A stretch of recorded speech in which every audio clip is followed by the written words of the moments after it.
morning guys, this is Vivek. Hello, this is Kajal Kumari. My name is Prashant Kumar. Hi guys, this is Jatin and we all are student of class 11th. Sikkim की economy का एक considerable part agriculture है, जो वहाँ के लोगों के एक सोर्स ऑफ लिवलीहुड और इकोनॉमिक सिक्योरिटी का भी एक पार्ट है। 2011 का सेंसस हमें बताता है कि सिक्किम के रूरल एरिया की लगभग 80% पॉपुलेशन एग्रीकल्चर पे ही डिपेंड करती है।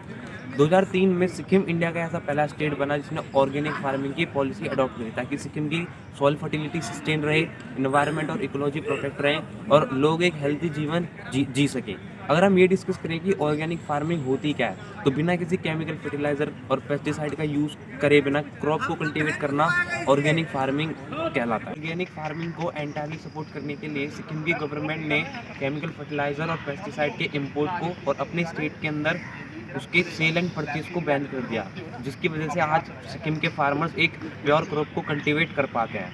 अगर हम 2018 की बात करें तो यूएनओ ने एक फ्यूचर पॉलिसी अवार्ड ऑर्गेनाइज करा, जिसके अंदर 25 अलग अलग देशों की 51 पॉलिसी नॉमिनेट हुई, जिसमें हमारा स्टेट सिक्किम भी शामिल था। और सिक्किम इन सभी पॉलिसीज़ को बीट करते हुए सिक्किम ने ये फ्यूचर पॉलिसी अवार्ड जीता।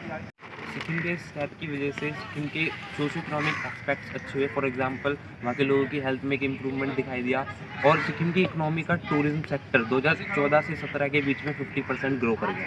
मेरे ओपिनियन में सिक्किम इंडिया का बेस्ट स्टेट है ऑर्गेनिक फार्मिंग में, और इसी में सिक्किम ने एक बहुत अच्छा एग्जाम्पल सेट करा है।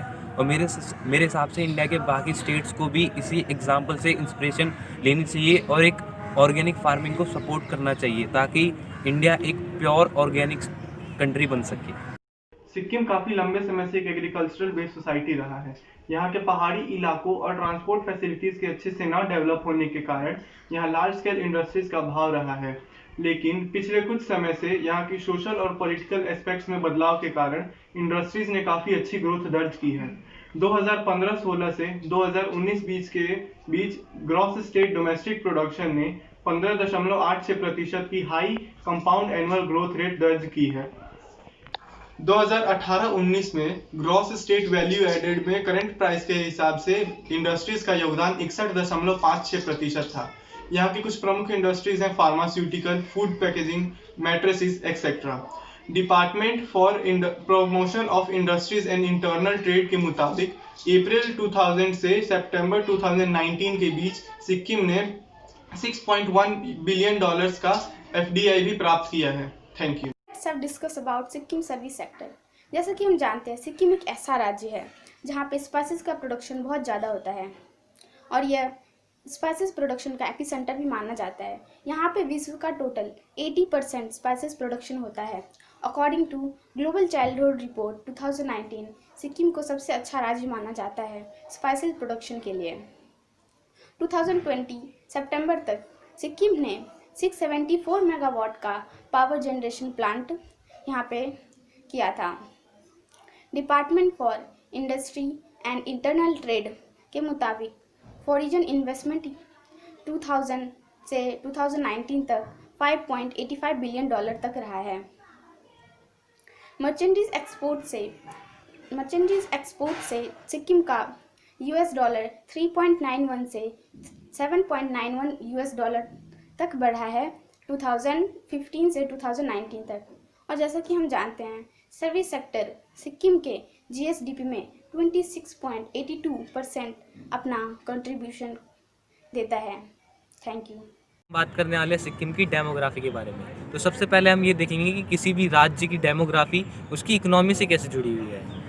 किसी भी राज्य या किसी भी देश की सरकार उससे जुड़े इकोनॉमिक फैसले उसकी डेमोग्राफी को ध्यान में रखते लेते हैं। फॉर एग्जांपल, अगर किसी राज्य में 70% से ज़्यादा हिस्सा उसकी पॉपुलेशन का यंग लोग हैं और बाकी बचा हुआ हिस्सा वृद्ध लोग और बच्चे हैं, तो उस राज्य की सरकार या उस देश की सरकार उससे जुड़े फैसले यंग लोगों को ध्यान में रखते लेगी।